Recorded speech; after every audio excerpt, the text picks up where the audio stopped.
칭찬은 고래도 춤을 추게 한다라는 말이 있습니다. 칭찬을 들으면 기분이 좋습니다. 정말 춤을 추고 싶죠. 여러분 칭찬 들으면 어떠세요? 여러분 어떠세요? 칭찬 들었는데 기분 나쁘신 분 계십니까?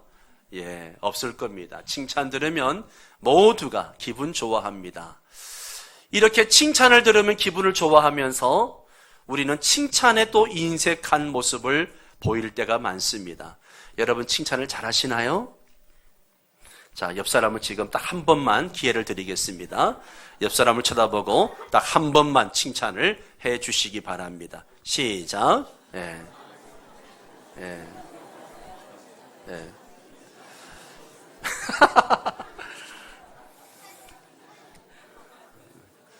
이정옥 집사님, 칭찬하라니까 왜 두 자매가 왜 칭찬 안 하고 계셔?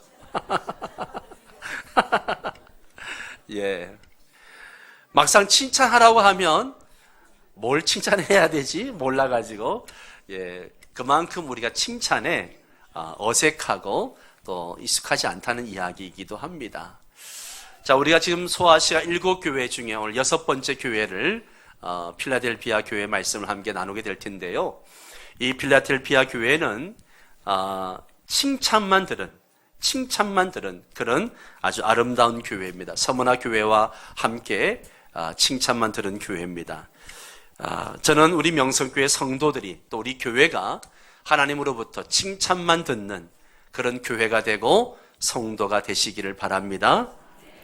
이 필라델피아는 원지명이 필라델피아로 이제 본래 필로스, 친구 간의 사랑을 뜻하는 필로스와 아델포스, 형제를 뜻하는 아델포스라는 두 단어가 결합된 그런 단어입니다. 즉 우리는 형제 사랑을 나눌 것입니다 라는 뜻이죠. 현재 지명은 터키의 알라세이드로 이 사대에서 동남쪽으로 40km 정도 떨어진 곳입니다. 필라델피아는 다른 지역과는 달리 좀 고산지대, 고원지대에 있다 보니까 고원지대에 주로 어떤 농사가 잘 됩니까? 포도 농사가 잘 됩니다. 그래서 포도 생산지로 아주 유명하죠. 필라델피아는 서머나와 루디아에서 동방으로 가기 위해서 제일 먼저 들러야 하는 도시로 동방의 관문이다, 그렇게 불려지기도 했습니다.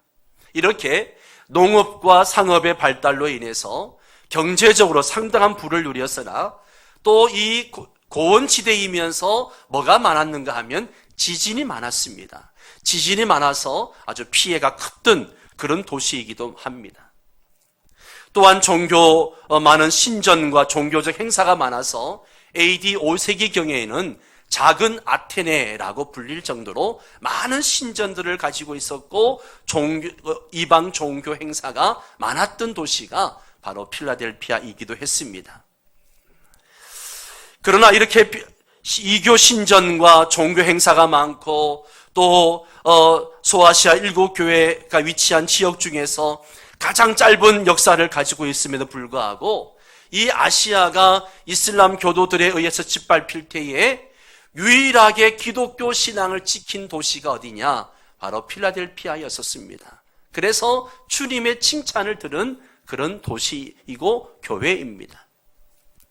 이런 필라델피아 교회에 나타나신 주님의 모습을 한번 살펴보겠습니다. 7절에 보면 필라델피아 교회 사자에게 편지하라. 거룩하고 진실하사 다윗의 열쇠를 가지시니 곧 열면 닫을 사람이 없고 닫으면 열 사람이 없는 그가 이러시되 라고 되어져 있습니다.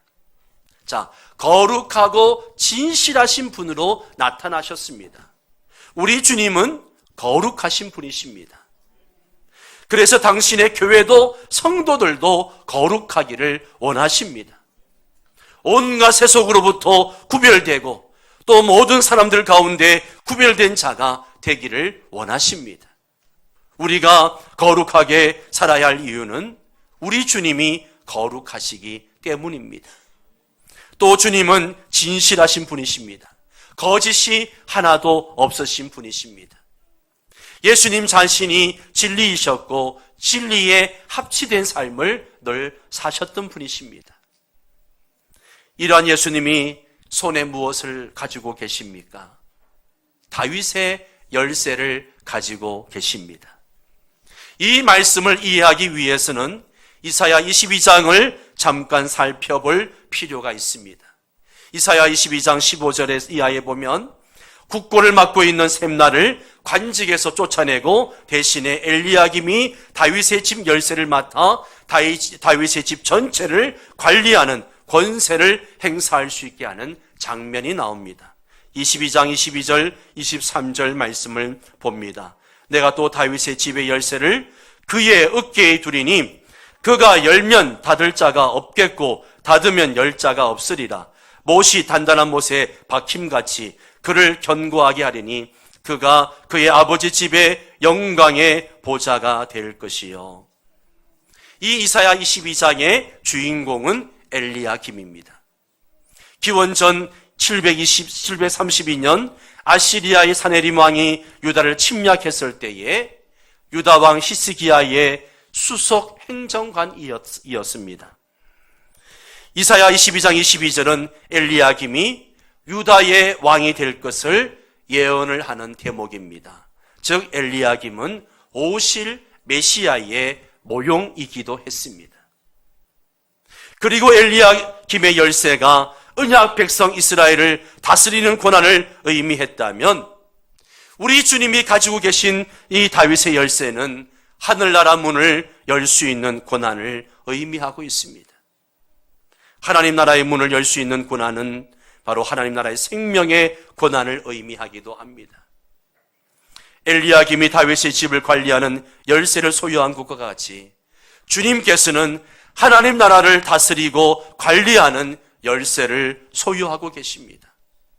그래서 하나님 나라에 들어갈 자와 들어갈 수 없는 자를 결정하시는 분이 바로 우리 주님이십니다. 또 보십시오. 열면 닫을 사람이 없고 닫으면 열 사람이 없는 그가 라고 말하고 있습니다. 다윗의 열쇠를 가진 이에 대한 해석으로 당시 빌라델피아의 정황을 아주 잘 반영해 주고 있는 부분이죠. 당시 빌라델피아에는 유대인들이 많이 거주하고 있었는데 이 유대인들은 늘 자신들만이 하나님의 백성이요 또 다윗의 후손이라고 주장을 합니다. 그러면서 같은 교회 안에 있는 빌라델피아 교회 안에 있는 이 이방인 빌라델피아 교인들을 무시하고 그리고 그들을 핍박을 했습니다. 그래서 빌라델피아 교회 성도 대다수가 소외감을 당하고 있었던 것입니다. 이런 상황 속에 살던 빌라델피아 교인들에게 그리스도께서 자신을 다윗의 열쇠를 가지니라고 계시한 것은 유대인들이 주장하는 선민의식에 대한 반론이기도 하고요. 예수님 자신이 천국의 주권을 가진 메시아이심을 강조함으로 빌라델피아 교인들을 위로하고 계시는 것입니다. 계속해서 8절 말씀을 보겠습니다. 8절을 같이 읽습니다. 볼지어다 내가 네 앞에 열린 문을 두었으되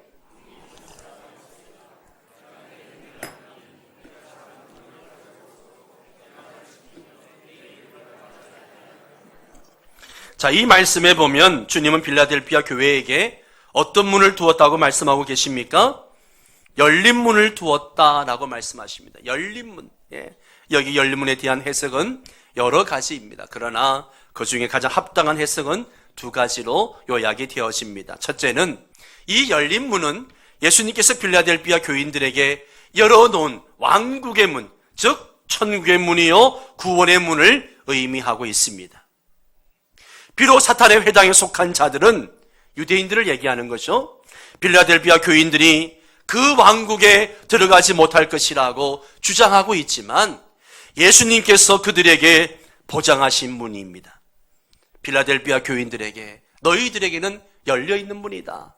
왜냐하면 다윗의 열쇠를 가지신 분이 주님이시기 때문입니다.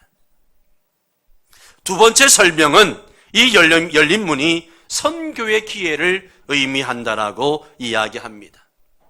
이 도시의 지도자들은 이 지역을 그리스와 아시아 문명 사회의 중심으로 삼아가지고 헬라어와 함께 자기들의 삶의 방식을 루디아와 프리기아 동쪽 지방으로 전파했습니다. 즉 헬라 문화를 아주 그 동쪽 지방으로 계속 흘려보냈던 것이죠.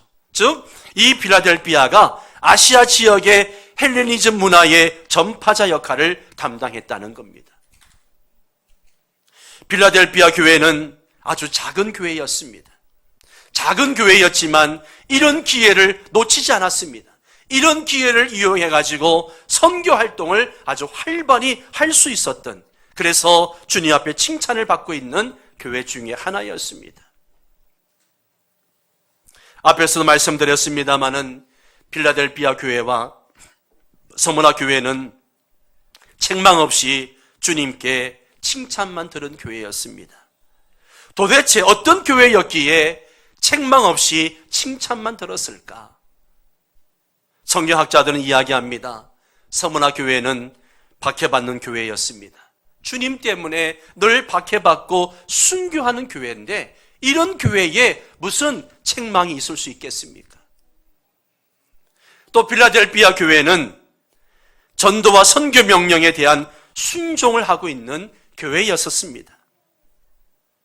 작은 교회였고 가진 것도 없고 힘없는 교회였지만 늘 말씀에 순종해서 전도와 선교에 열정을 내었던 교회가 필라델피아 교회였습니다. 이런 교회에 무슨 책망이 있겠습니까?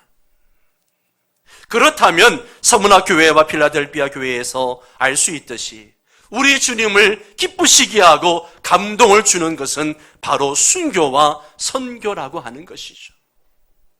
그래서 유명한 말이 있죠. 아직 순교하지 않고 살아있거든 선교해라. 따라서 합니다. 아직 순교하지 않고 살아있거든 뭐하라? 선교해라. 옆 사람에게 그렇게 한번 이야기해 주세요. 아직 순교하지 않고 살아있거든 선교하십시오. 예.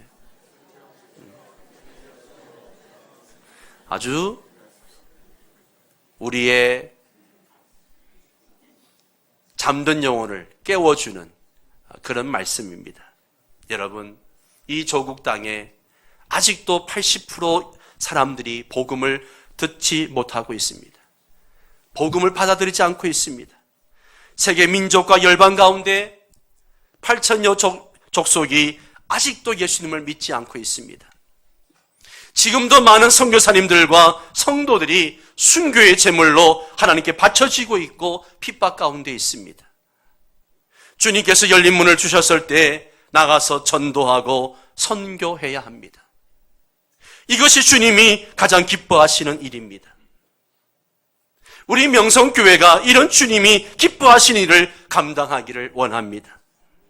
명성교회의 전도와 선교의 지경이 더 넓어지기를 기도하시기 바랍니다. 더 힘쓰시기 바랍니다. 우리 주님이 기뻐하시는 일이 전도와 선교라면, 복음으로 사람을 살리고 키우고 고치는 일이라면 우리가 더 많이 해야 합니다. 50주년을 맞이하면서 우리가 더욱 힘써야 할 것은 전도와 선교인 줄 믿습니다. 여러분, 여러분의 가족들을 먼저 전도하시기 바랍니다. 가족 전도는 어떤 사명보다도 앞서는 사명입니다. 여러분의 가족들을 주님께로 인도해야 합니다. 일터에서도 복음의 통로가 되십시오. 여러분을 먼저 부르시고 예수를 믿게 하신 것은 여러분만 예수 믿고 구원받으라고 부르신 것이 아닙니다. 여러분을 통하여서 여러분의 이웃들이 구원받기를 주님은 원하십니다. 교회는 또한 열방 가운데 선교사를 보내고 선교를 감당해야 됩니다. 복음이 필요한 곳에 사람을 보내어 선교해야 됩니다. 이것이 교회가 존재하는 목적이요, 하나님이 가장 기뻐하시는 사역입니다. 하나님은 선교하는 교회를 축복하십니다. 선교하는 개인을 축복하십니다. 우리는 이것을 많이 경험하고 있습니다. 하나님께서 그동안 우리 명성교회를 축복하신 것은 선교하는 교회였기 때문에 그렇습니다. 교회들이 참으로 침체되어 있고 그리고 부흥하지 못하는 가운데서도 그나마 교회가 부흥할 수 있는 은혜 주신 것은 저는 선교의 열정 때문이라고 생각합니다. 여기서 멈추어서는 안 됩니다. 하나님이 기뻐하시는 선교를 더 많이 감당할 수 있도록 기도하셔야 되고 선교사를 우리가 보내고 선교할 수 있어야 됩니다. 주님은 필라델피아 교회에게 열린 문을 두었다라고 말씀하십니다. 이 문이 어떤 문이든 주님께서 필라델피아 교회 성도들에게 열린 문을 두었다는 것은 그들에게 얼마나 큰 위로가 되겠습니까? 유대인들은 자기들만이 선민이고 자기들만이 하나님 백성이라고 주장을 하고 같은 교회 안에 있는 성도들 핍박을 하고 있습니다. 그런데 주님은 아니다. 내가 너희에게 열린 문을 두었다. 이 문을 닫을 사람은 아무도 없다. 너희 앞에 열린 문을 두었으니 누구든지 복음을 들으면 구원을 얻게 될 것이다. 그러니 열심히 전도하고 선교해라. 이런 말씀입니다. 구원의 문은 지금도 모든 사람, 모든 민족에게 활짝 열려 있습니다. 이 열린 문이 언제 닫힐지 우리는 알 수 없습니다. 그러나 닫힐 시기가 좀 더 다가오고 있는 것은 분명합니다. 그렇기 때문에 우리는 열린 문이 있을 때 전도해야 됩니다. 여러분, 예수 그리스도를 주라 고백하는 자들에게 이 문이 활짝 열려 있다고 말씀합니다. 그 누구도 닫을 사람이 없다는 것이죠. 누구도 방해할 수 없습니다. 비록 우리는 지금 나그네 인생을 살면서 이 땅에서 많은 고생을 하고 눈물을 흘리고 그렇게 살아가기도 하지만 우리에게는 여러분 활짝 열린 천국 문이 있습니다. 구원의 문이 있습니다. 그래서 우리는 그 천국을 소망하고 지금도 살아가고 있는 줄 믿습니다. 이 열린 문을 우리만 들어갈 것이 아니라 우리의 가족들, 우리의 이웃들, 열방의 사람들을 함께 데리고 들어갈 수 있게 되기를 바랍니다. 필라델피아 교회가 주님에게서 받은 칭찬이 있습니다. 8절을 다시 한번 읽도록 하겠습니다. 볼지어다 내가 네 앞에 열린 문을 두었으되 능히 닫을 사람이 없으리라.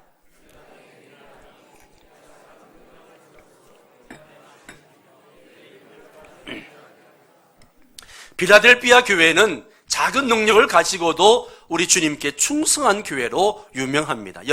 여기에 적다라고 하는 헬라어 미크란이라는 것은 마이크로라는 단어이기도 합니다. 아주 작은, 아주 축소된 그런 것들을 의미하는 것이죠. 필라델피아 교회는 눈에 보이지 않는 적은 힘을 가지고도 아주 큰 일을 감당해냈다는 거예요. 필라델피아 교회는 도시 자체도 에베소나 버가모나 이런 도시보다도 10분의 1도 안 되는 작은 도시였습니다. 그리고 그 교회 구성원들도 그들의 신분이나 지위나 재산이나 어떤 것을 봐도 자랑하거나 내세울 만한 것이 하나도 없었다라고 학자들은 이야기합니다. 그러함에도 불구하고 그들은 주의 말씀을 지키며 살았습니다. 우리는 항상 뭔가 큰 능력, 큰 힘이 있어야 주의 일을 할 수 있다라고 생각을 합니다. 그러나 기독교 역사를 보면 결코 큰 사람들이 큰 일을 했던 경우는 별로 많지가 않습니다. 예수님 자신부터가 갈릴리 나사렛 지방에서 목수생활을 하던 사람이었고 예수님의 제자들도 그 당시에 누구도 주목하지 않는 어부들이었습니다. 우리는 이 말씀에서 신앙의 중요한 교훈을 얻게 됩니다. 우리는 능력이 많아야 무엇을 할 수 있다고 생각합니다. 성경을 많이 알아야 무엇을 할 수 있다고 생각하죠. 달란트가 많아야 주님께 봉사할 수 있다고 생각합니다. 그러나 우리에게 얼마나 능력이 많고 얼마나 많이 아는가 사실 문제가 되지 않습니다. 하나님께서는 한 달란트라도 자기가 받은 것을 가지고 순종하고 충성하는 자를 크게 사용하는 줄 믿습니다. 그런 자가 하나님 앞에 받게 되는 것입니다. 예수님께서도 이렇게 말씀하신 적이 있습니다. 이르시되 너희 믿음이 작은 까닭이니라. 진실로 너희에게 이르노니 만일 너희에게 믿음이 겨자씨 하나일 만큼만 있어도 이 산을 명하여 여기서 저기로 옮겨지라 하면 옮겨질 것이요 또 너희가 못할 것이 없으리라. 믿음의 능력은 그 크기에 달린 것이 아니라 그 믿음을 사용하느냐 사용하지 않느냐에 달려 있습니다. 적은 믿음이라도 그 믿음이 발휘될 때 큰 역사가 이루어집니다. 사람의 눈에 보잘것없어도 가지고 있는 믿음을 행동으로 순종하게 되면 그 결과가 폭발적으로 나타나게 됩니다. 빌라델비아 교회를 보십시오. 그 성도들은 적은 능력을 가지고 구체적으로 그들이 한 일이 무엇입니까?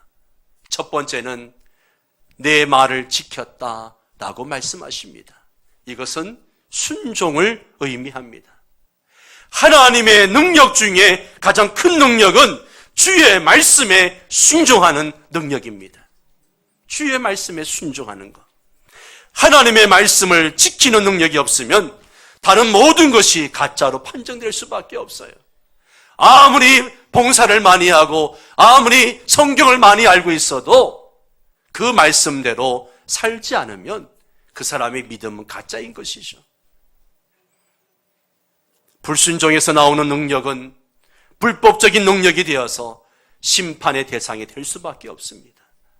성도 여러분, 여러분의 믿음이 있다면 말씀을 지키십시오. 말씀대로 순종하시기 바랍니다. 우리가 바이블 타임을 하는 이유가 무엇입니까? 말씀을 알기 위해서 합니까? 그렇지 않습니다. 말씀대로 살기 위해서 하는 것입니다.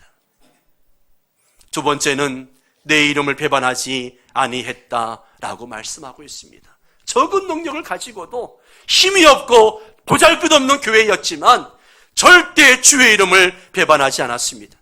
핍박 가운데 끝까지 주의 이름을 부인하지 않았습니다. 주의 이름을 부인하지 않으면 많은 손해가 있고 불이익을 당하고 심지어 죽을 수도 있는데 그들은 끝까지 주의 이름을 부인하지 않았습니다. 사랑하는 성도 여러분, 항상 주의 이름을 붙들고 사시기 바랍니다. 여러분의 일터에서 또한 여러분의 삶 속에서 누구를 만나든지 주의 이름을 날마다 시인하며 사셔야 됩니다. 그게 믿음이고 그게 능력입니다. 이렇게 빌라델비아 교회가 적은 능력을 가지고 주의 말씀을 지키고 주의 이름을 배반하지 않았기 때문에 놀라운 은혜를 약속받습니다. 9절 말씀 같이 읽습니다. 보라, 사탄의 회당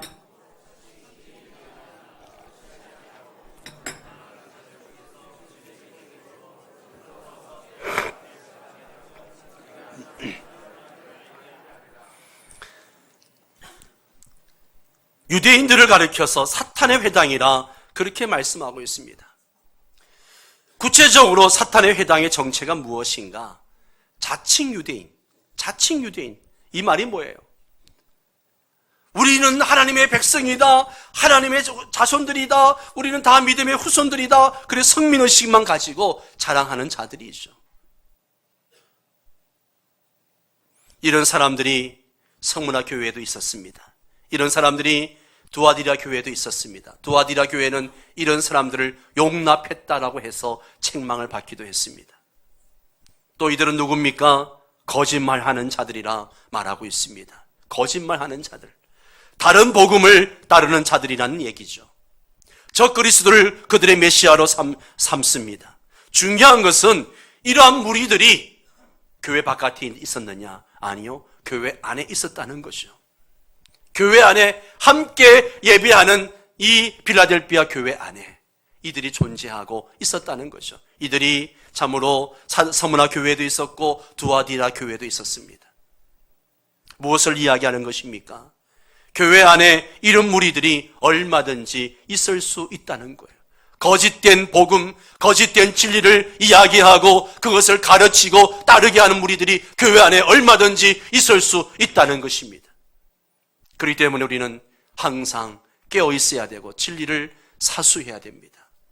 절대 이런 거짓된 교리에 넘어가서는 안 됩니다. 이들은 자기들만이 하나님 나라를 소유한다고 주장하면서 예수님의 메시아됨을 부인하는 자들입니다.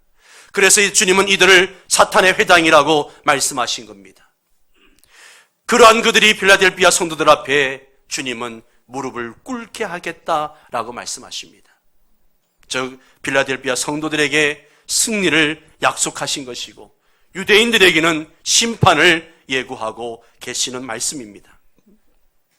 이뿐만 아니라 빌라델비아 교회는 더 큰 축복도 약속으로 받습니다. 10절 말씀을 같이 읽습니다. 네가 나의 인내의 말씀을 지켰은즉 내가 너를 지켜 시험의 때를 면하게 하리니 이는 장차 온 세상에 임하여 땅에 거하는 자들을 시험할 때라. 아멘, 아멘. 주님은 빌라델비아 성도들이 적은 능력을 가지고도 승리한 그들에게 시험의 때를 면하게 해주겠다 약속하십니다. 여기에 시험의 때는 언제를 가리키는가? 예수 그리스도의 재림 시의 말, 하나님의 진노 또는 심판을 의미합니다. 하나님께 순종하며 그 말씀을 지키고 따른 자들에게 비록 사탄의 역사로 인한 고난을 받을지라도 주님의 재림 시에는 하나님의 진노가 임할 그때에는 이들에게 그 모든 것을 면하게 해주겠다라고 약속하시는 것입니다. 그렇습니다. 우리는 이 땅에 사는 동안에 크고 작은 고난을 받을 수 있습니다. 그러나 결국 승리자가 누가 되는가? 적은 능력을 가지고 주의 말씀을 지키며 주의 이름을 배반하지 않은 자들입니다. 주님은 그런 자들에게 말세에 임할 환난을 면하게 해주시겠다라고 약속하십니다. 오늘 저와 여러분이 이러한 축복을 받게 되기를 바랍니다. 빌라델비아 교회에 주시는 마지막 말씀을 봅니다. 11절에서 13절을 같이 읽습니다. 내가 속히 오리니 네가 가진 것을 굳게 잡아 아무도 내 면류관을 빼앗지 못하게 하라. 이기는 자는 내 하나님 성전에 기둥이 되게 하려니 그가 결코 다시 나가지 아니하리라. 내가 하나님의 이름과 하나님의 성 곧 하늘에서 내 하나님께로부터 내려오는 새 예루살렘의 이름과 나의 새 이름을 그의 위에 기록하리라. 귀 있는 자는 성령의 교회. 아멘, 아멘. 여기 말씀을 보십시오. 주님께서 뭐라 말씀하십니까? 내가 속히 오리니, 내가 속히 오겠다라고 하십니다. 왜 이 말씀을 하실까요? 빌라델비아 성도들이 적은 능력을 가지고 큰 어려움 속에서도 주의 말씀대로 살려고 막 애를 쓰고 주의 이름을 배반하지 않는 그들을 우리 주님이 너무 보고 싶은 거죠. 너무 보고 싶어서 주님의 마음을 이야기하시고 그들을 위로하기를 원하시는 거죠. 속히 올 테니까 어떻게 하라고요? 네가 가진 것을 굳게 잡아 아무도 내 면류관을 빼앗지 못하게 하라. 내가 금방 갈 테니까 조금만 더 참아라. 조금만 더 인내해라. 그 말씀이죠. 경기장에서 선수가 상을 잃지 않도록 끝까지 최선을 다하는 것과 마찬가지로 빌라델비아 교인들도 지속적으로 영적 무장을 통해서 환난과 핍박 속에서도 인내의 말씀을 지켜 승리해야 함을 시사하고 있는 것입니다. 사탄은 이들을 끊임없이 핍박하고 넘어뜨리려고 합니다. 면류관을 빼앗으려고 합니다. 그렇기 때문에 그들은 그리스도의 복음을 계속해서 굳게 붙잡아서 시험에 빠지지 말아야 합니다. 그들은 계속하여 고난을 인내해야 합니다. 고난의 때에 예수님을 부인하지 말아야 합니다. 아무도 그들의 생명의 면류관을 빼앗지 못하게 해야 합니다. 그들은 계속하여 말씀에 순종하며 예수님의 이름을 시인해야 합니다. 인내하라는 말씀을 지켜야 됩니다. 예수님의 재림 때까지 고난을 참고 견디며 믿음을 지켜야 합니다. 사랑하는 성도 여러분, 오늘 이 말씀 우리에게도 얼마나 위로가 되겠습니까? 내가 속히 갈 테니까 너희들은 끝까지 면류관 빼앗기지 않도록 잡고 있으라. 그렇습니다. 믿음의 경주를 잘 하시기 바랍니다.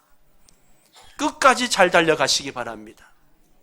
우리는 운동 경기를 보면서 이런 경우를 많이 보게 되죠.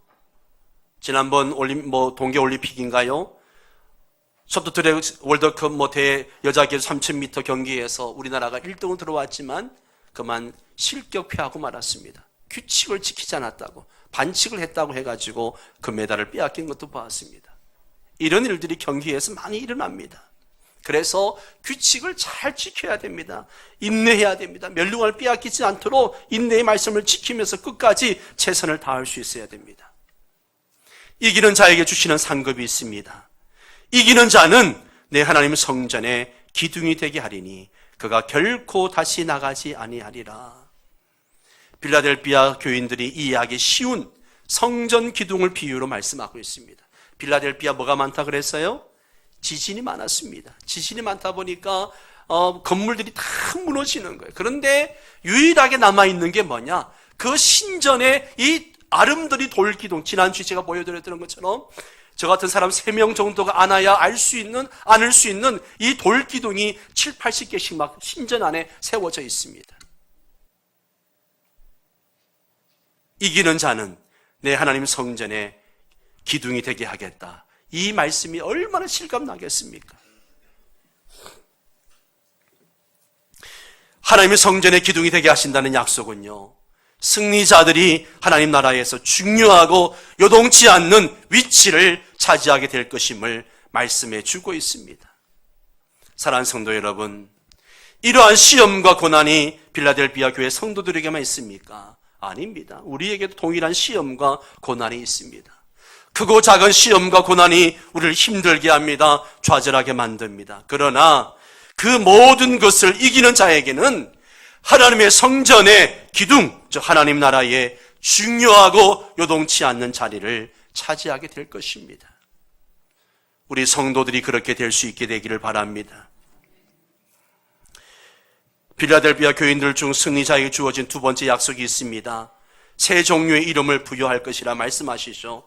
하나님의 이름을 주시겠다라고 말씀하십니다.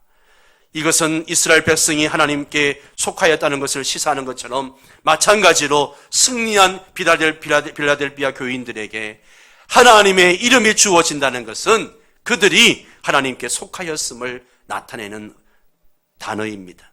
두 번째로 하나님의 성, 곧 하늘에서 내 하나님께로부터 내려오는 새 예루살렘의 이름입니다. 이것은 승리한 자들이 하나님의 새 예루살렘의 시민권을 소유함을 시사하고 있습니다. 세 번째는 나의 새 이름입니다. 여기서 나는 예수 그리스도를 의미합니다. 예수 그리스도의 새 이름이 주어진다는 것은 구속을 통해서 그리스도에게 속하였음을 나타내는 것이죠. 말씀을 맺겠습니다. 빌라델비아 교회는 적은 능력을 가지고도 말씀을 지키며 살았고 예수 그리스도를 부인하지 않아서 칭찬을 들은 교회입니다. 사랑하는 성도 여러분, 사람들은 큰 능력 갖기를 원합니다. 그러나 우리 주님은 큰 능력이 중요한 것이 아니라 적은 능력을 가지고 있어도 그것을 잘 사용할 줄 알아야 한다라고 말씀하십니다. 여러분에게 적은 능력이라도 있습니까? 작은 믿음이라도 있습니까? 그러한 것을 가지고 있는 것이 중요한 것이 아니라 그것을 사용하고 있느냐 하는 거예요. 믿음은 추상적인 것이 아닙니다. 믿음은 사용할 수 있어야 합니다. 여러분의 가정에서, 직장에서, 사람들과의 관계 속에서 그 믿음이 나타나야 됩니다. 어떻게 해요? 주의 말씀대로 사는 것으로, 주의 이름을 부인하지 않고 날마다 시인하는 것으로 나타나야 됩니다. 말씀을 아는 것만큼 순종하십시오. 말씀을 지키며 사십시오. 그러한 자들에게 하나님은 하나님의 성전에 기둥 같은 사람으로 사용하신다라고 말씀하십니다. 저는 우리 명성교회가 칭찬 듣는 교회가 되고 우리 성도들이 말씀을 지키고 삶으로 하나님의 교회에 또 나라의 기둥 같은 성도들이 되시기를 주의 이름으로 축원합니다.